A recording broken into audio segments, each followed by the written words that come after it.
Hello, everyone, and welcome to another episode of In Her Shoes. And I am so excited to bring on this guest. She is amazing. She is a powerhouse woman, and she actually just arrived. So let me bring her on. Let me see for a second.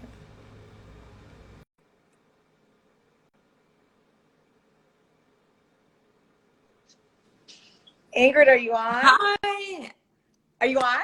Yes, I'm here. How Nice are to see you. Nice to I'm see going you to too. take this. Okay. How are Awesome. you? I am so excited to bring you on. So for all of the people watching live, all the people that are going to be watching the replay, I wanted to introduce you because you are such a powerful force. Like the minute I met you, I'm like, this woman is on fire. So I love you. I love you. I love you. I love you. And thank you everyone for joining. And let me know in the comments where you're joining from. We would love to know. So this is Ingrid, and she is the founder and CEO of the Chelsea Film Festival. She's an actor, and you're so many other things. I mean, that's just the title, right? That you give yourself. But I'm so excited. So I want to start off by, you have so many things. You've created so much in your life. And hi, everyone. Thank you so much for joining. I wanted to tell us a little bit about your story and also kind of why you started the Chelsea Film Festival and what it's about. And let's just dive in there. Yeah. Well, first of all, thank you so much for having me on your show. I love the title, In Her Shoes. I don't think anybody wants to be in my shoes, to be honest. I do too much. It would drive people crazy. But how I started the festival. So I came to New York in 2010 to study acting at the Lee Strasberg Theater and Film Institute. I did the 2-year program, and after my graduation, I had a car accident. And the car accident led me to rebuild my entire life and rebuild myself. Because I had broken ribs, I had a fractured spine, I was in a coma, I had a concussion. So it was like a really a rebirth that happened in 2012. And during that time of like physical reconstruction and like mental, emotional, the whole thing, I had so much time to think about what I was going to do next. And I thought of bringing people together. And this is what I do as a person. I connect people. I mean, you've been to my events. Yes. So powerful. And you're so good at connecting people. So good. Yeah. Yeah, this is something that I love doing, like I have something for it. I know like this person could be, working with I don't know, anybody, Yeah.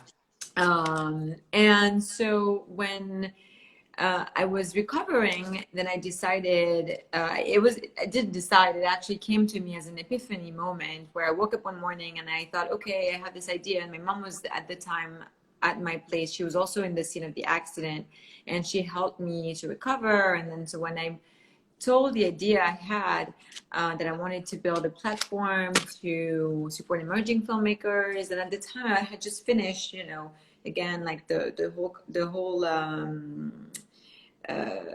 frame, that just my frame of mind was like acting and then journalism, because I was a journalist back in Paris. So I had been like 2 years only in New York then.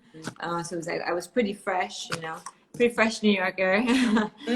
And so the whole thing, like, my mind was like going like so like million directions, trying to think what I was going to do with my life, because it was pretty dramatic, like being admitted at the emergency room, and like I was almost dying. So basically, during the time of recovery, this idea came to my mind, of building a platform for emerging filmmakers and to make the world a better place through film. And I thought, these filmmakers, those emerging filmmakers, are the ones who need the most of a platform. Yep. rather than stars, you know.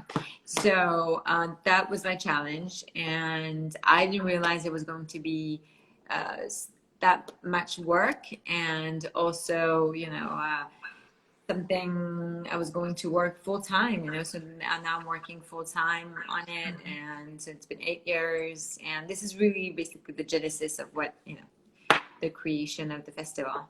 Oh, that's so amazing. Hi, Ashley. Thanks everyone for joining. So I want what you said, like you came out of this car accident. I would love for you to share, like if anyone's going through some difficult period, right? Or maybe a trauma, or even just dealing with COVID or any of the issues, right, that we're all dealing with.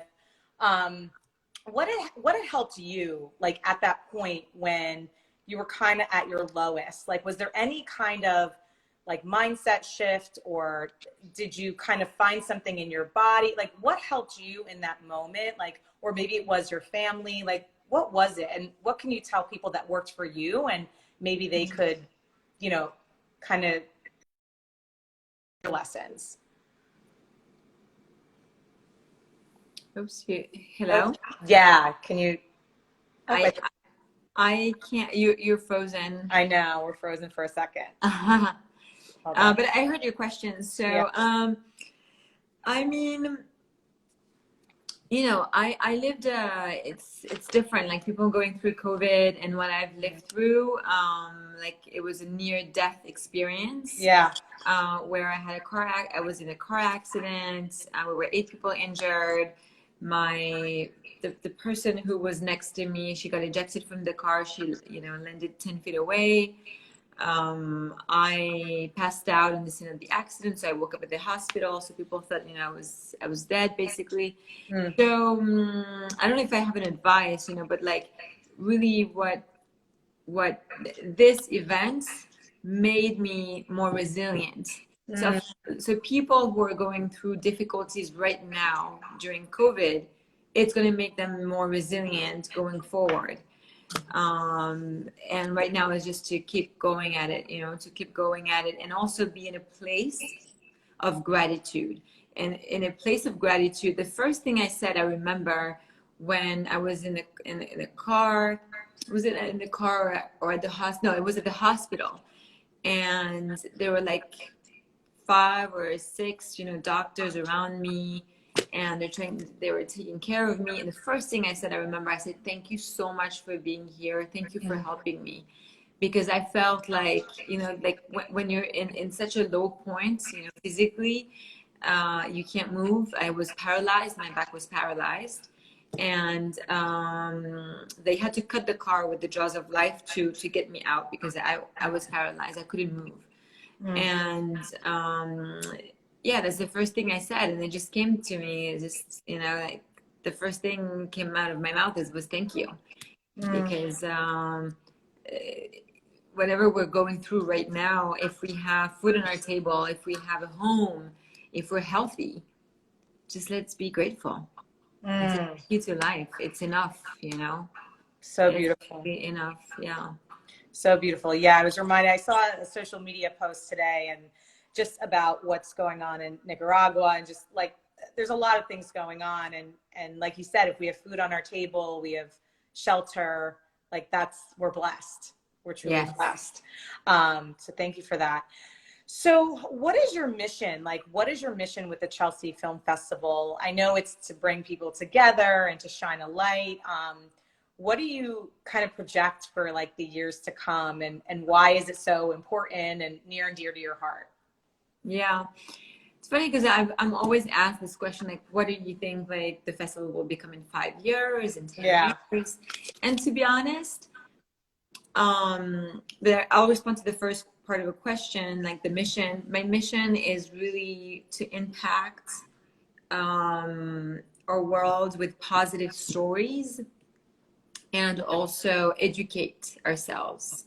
And that includes myself. I watch so many films. We have, I'd say we have, because we still we extended the run of the film festival until Sunday.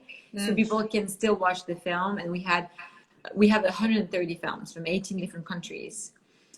And so that's my mission. Now, as far as like the projection, I'm like not the typical maybe entrepreneur. I don't see like myself in 5 years. I see myself today. Of course, I project for the next year, you know, to make sure. But if I had like, you know, like we're in COVID right now. So, you know, that's why I don't do this. I really focus on the present. And next year, you know, I have ideas for next year, maybe, but you know, they might not be valid at this point.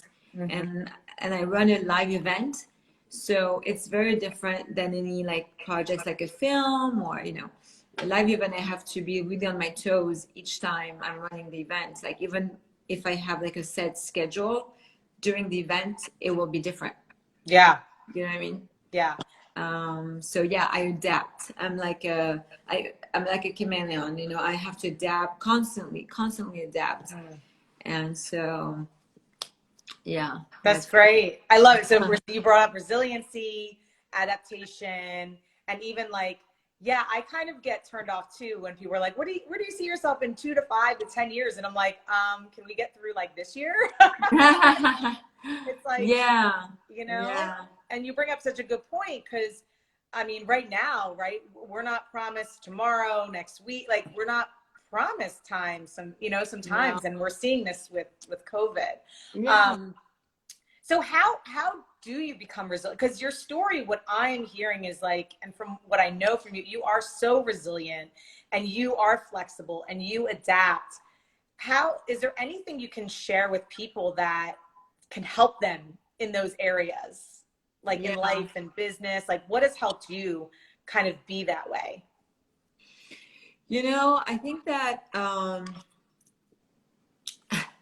I'm very optimistic, but I don't think everybody can be like as adaptable as I am, you know, like this is something that that was actually given by my mother and then my grandmother, you know, it's been like the women in my family, like especially my grandmother and my mother, have been like through so much that they had to adapt. They had to take care of their families. They had to take care of their kids.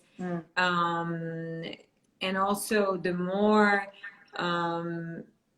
the hardship, like the more difficulties and challenges they had made them grow over the years. And so it's almost like you're asking for like difficult stuff to come to your life to make you grow, you know? Right.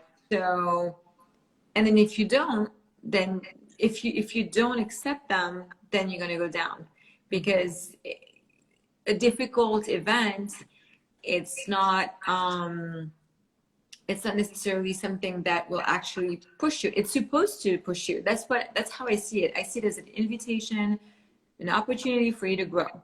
Now people are saying, oh, this is a bad stuff. This is like, you know, like I'm not lucky enough for this. No, you are.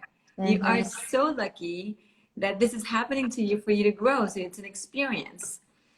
So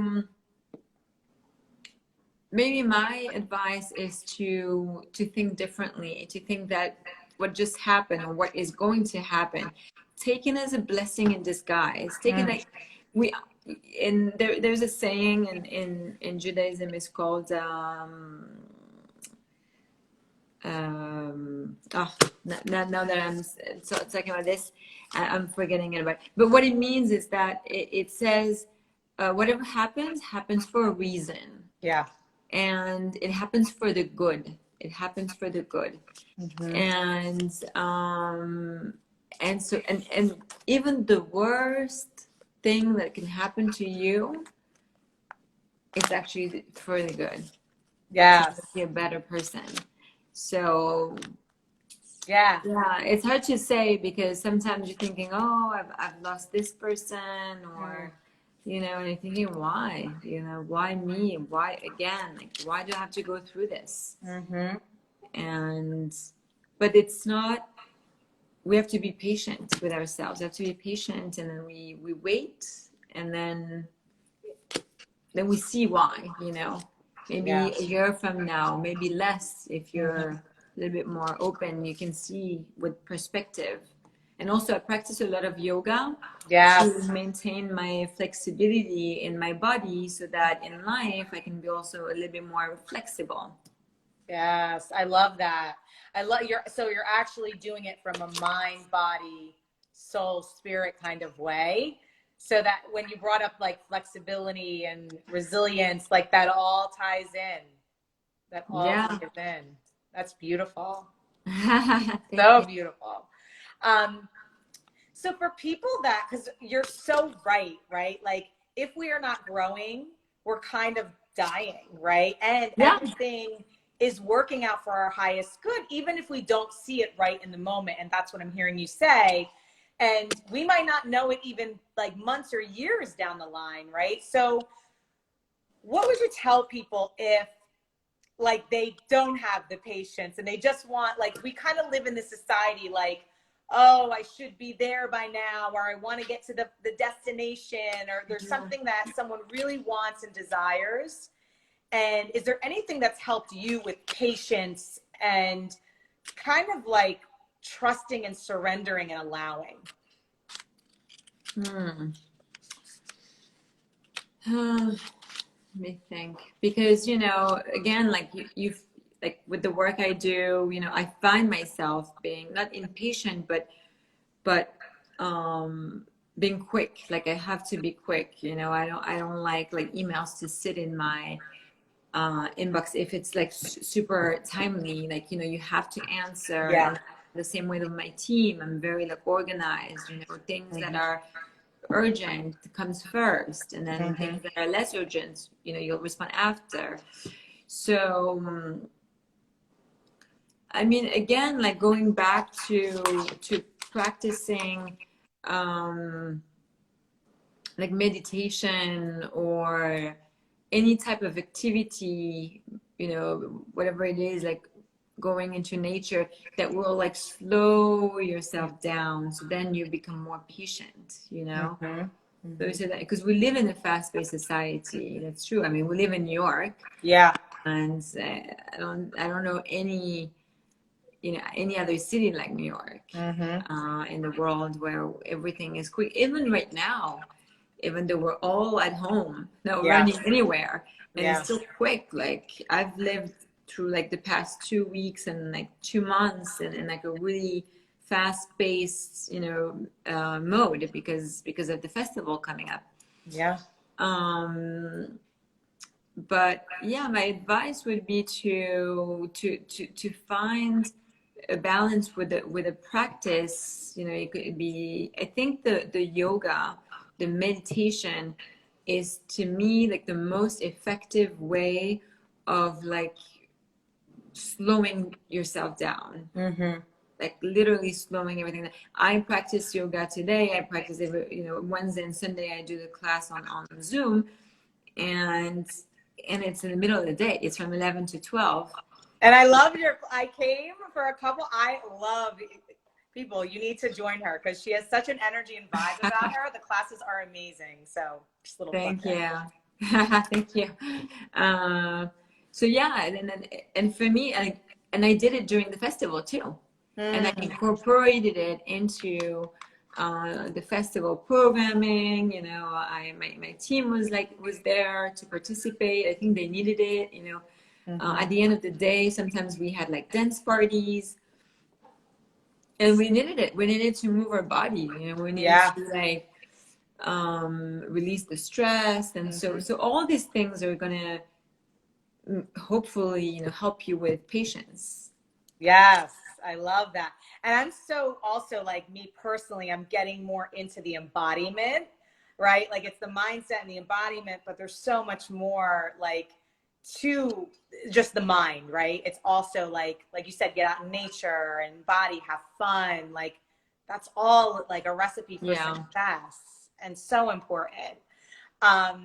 So the Chelsea Film Festival is coming up. So tell us more about that. Like, are you excited? I mean, I know you're probably in the thick of things, right? Planning. No, it just finished. Oh, it just finished. Yeah, it just finished on Sunday.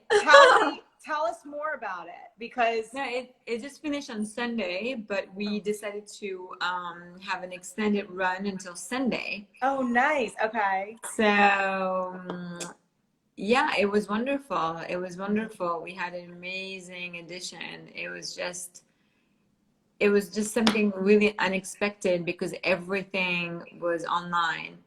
Wow. From the opening ceremony to the networking events with the filmmakers to the panel conversations, you know, from people joining from everywhere in the world to the after parties, you know. I mean, it was just like I was like running everything on my computer, Wow.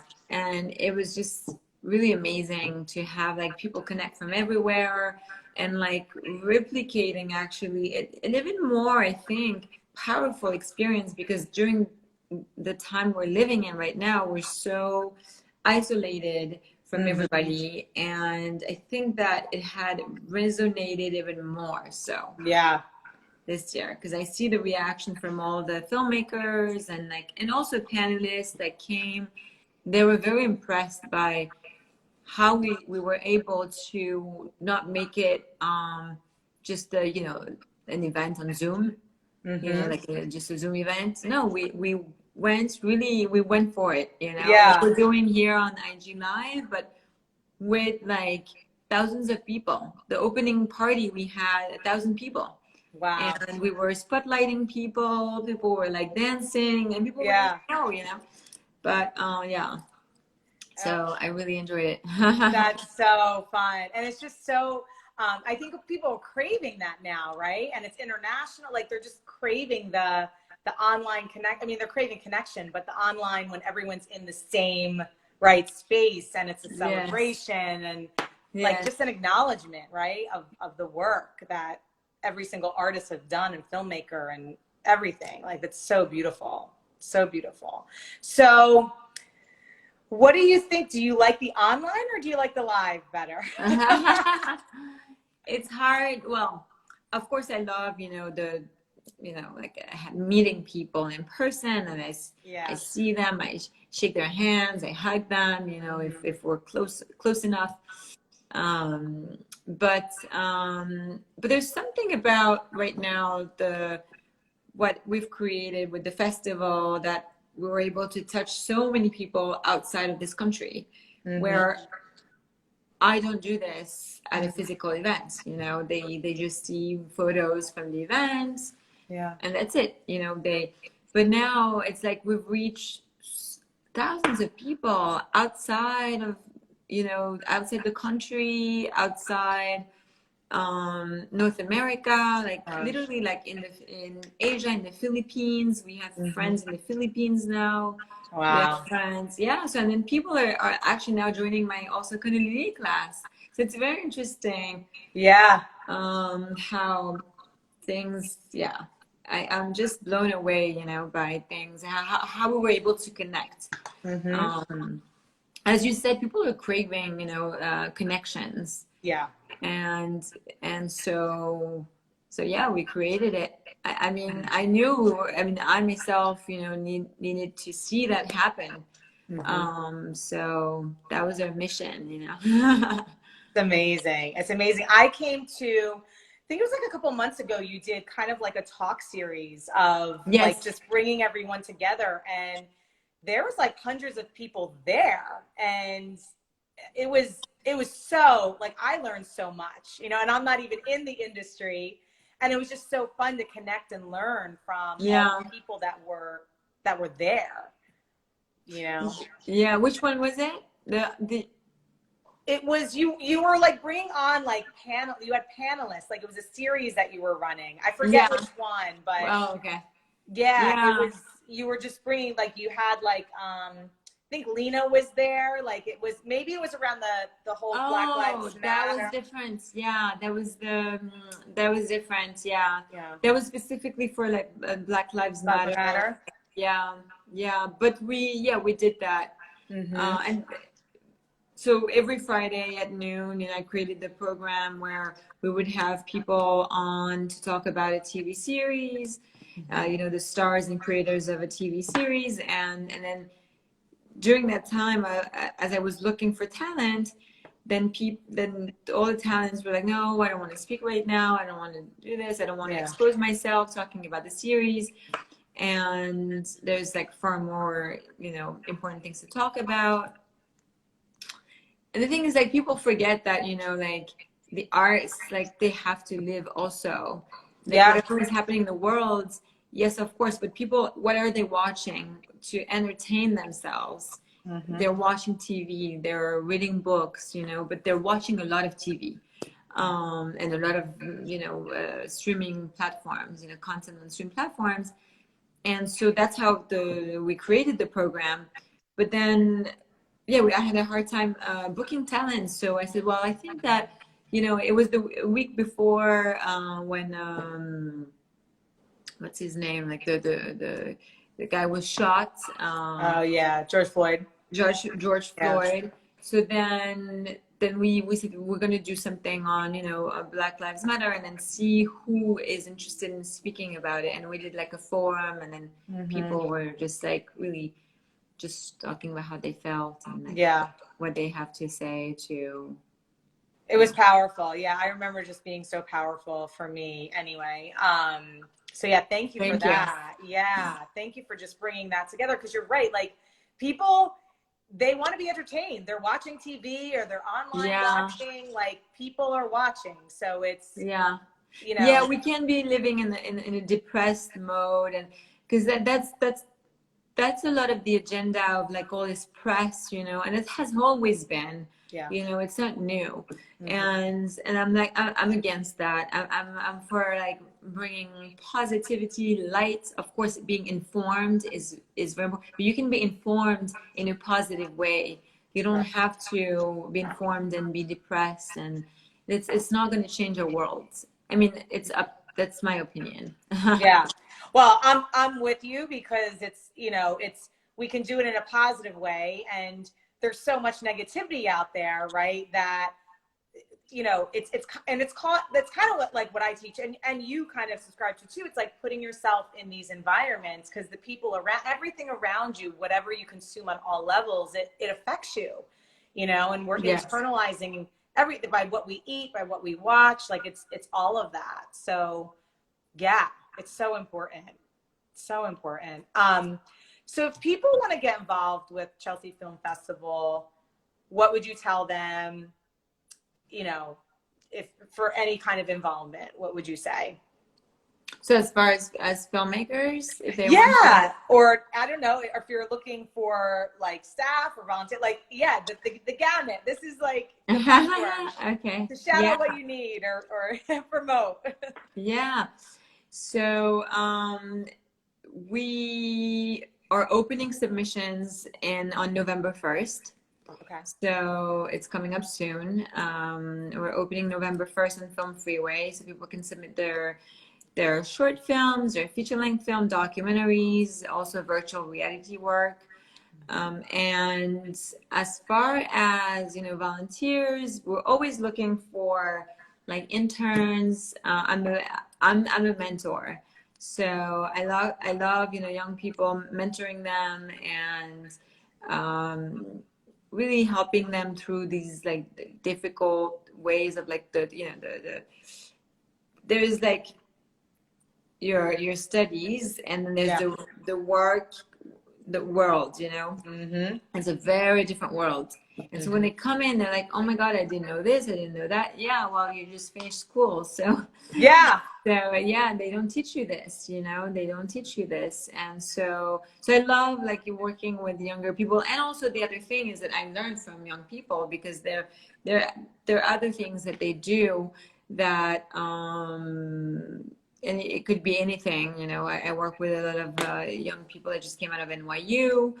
They're very, very smart kids, and I love working with them. They it's good. So yes, if you're looking to volunteer with the Chelsea Film Festival, you can contact you can go on our website, and it's basically info@chelseafilm.org, and you can reach out to us.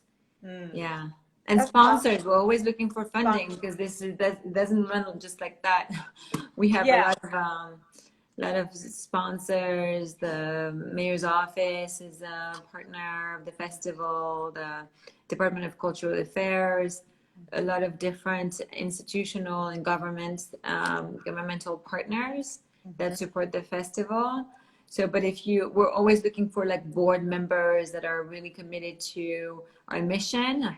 And so we're growing our board, every year. Beautiful. So yeah, let's talk about more. So really looking for sponsorships, like anything that fits with it, or is there anything specific you're looking for and with the sponsorship and the board members? Yeah. So as far as like the board members and the sponsorship, it's really pretty much similar in terms of commitment. Like that, we wanted to make sure that people's mission is aligned with ours. So what we want is to help to support the careers of emerging filmmakers. And to do that, we need to have a very strong platform to be able to run like the best ever possible event, so that people come to the festival, and whether it's online or physical event, and then it makes them shine, basically. So the more people we have, it doesn't matter if there are names or not. It's really, what matters is that the amount of people that are going to the event, and the numbers grow when they're like, wow, I went to this event and this film was amazing. I didn't know this filmmaker, but that's the whole point. You know this filmmaker because that's what we're doing. We're, putting them on a pedestal to push their career forward. And most of them are like first, second, emerging filmmakers. And yeah, so that's basically what we're looking for in people. And behind those brands are people. Yeah. So I work, with people at the Miguel Brewer's office, and they all at the New York City Company and Foundation, at MasterCard, like all these people that they believe in our mission. Yeah. So yeah, I'm really lucky to have like a support system of people that said, yes, we understand where you are right now, where you want to go. And this is exactly what we want to do with the content that you have. So for instance, I work with the Sierra Club. They're an amazing partner. I love them. They've been with us for the past 5 years now. Wow. And we create panels, we create content in order to make people be aware and educated about climate change. There's so many facets of climate change that we have to do it every year. There's so many facets. So yeah, we did one at the festival. It was just amazing. It was really, wow. Yeah. So you're such a great connector. Hi, Danielle. Oh, I have some of my. I was just talking about hi, Danielle and Ryan. Danielle works with me. He's amazing. Yeah, the production coordinator is just great, and Milena also. I don't know if she's here, but yeah, they're really amazing people. I'm lucky to work with people like that. So committed, and we were just talking about the board, and yeah, that's what you want. People that are committed and know that they're not coming for them; they're coming to push something. There's an impact, and of course, at the end, it's going to return to them because they did it. Right. Yeah. And they're supporting a mission, and it's kind of like karma, like it all kind of comes full circle. Yes. So that's what was my next question. Like, you're such a good connector, and you have amazing people around you supporting you in your environment. How do you find them, or what would you tell people, like, to how do you connect and how do you find these amazing people? Like that's kind of the last thing I want to talk about. I mean, you're giving me such juicy nuggets, but because you're so successful at it. You're just a connector, and you have all these amazing people around you supporting you, and you're mentoring. So how do you find these amazing people? Yeah. I think I attract them, Yeah. It's just like it comes, and I hate like networking events. Yeah. This is something I'm not comfortable in networking events.